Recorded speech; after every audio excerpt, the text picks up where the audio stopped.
video, you will discover how to use Lucid boards as a collaborative space inside of Canvas.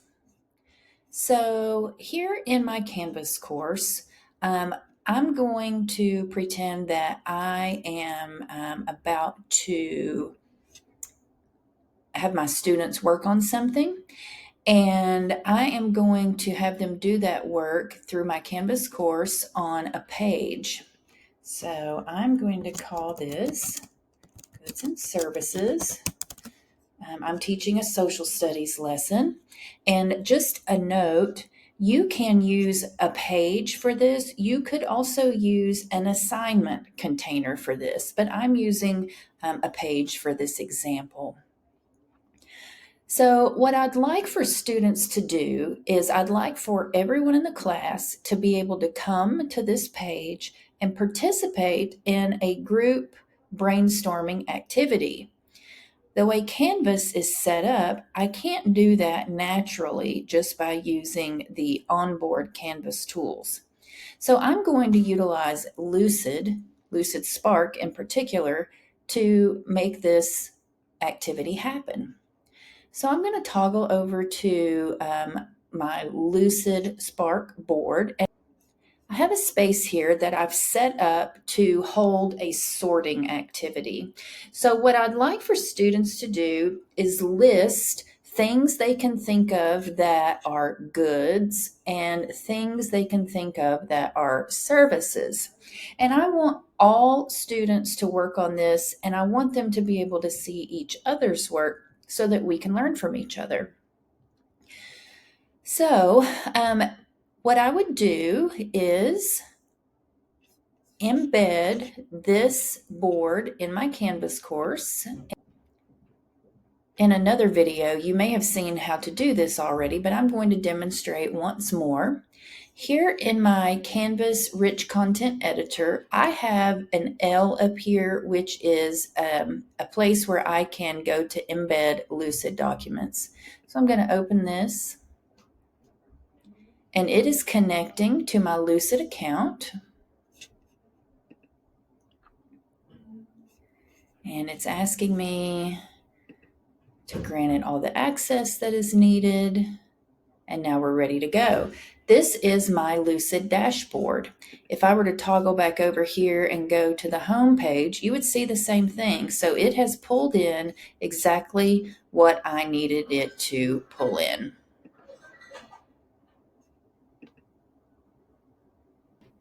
So again, this is the board that we want to embed. So over here in Canvas, I'm going to look for that one. Right here it is, Social Studies. I'm going to hit Continue. And I want to make sure that students can edit this board. I want them to be able to add things to it. I could set it for comments or view only if that met my needs, but for this example, I want to edit.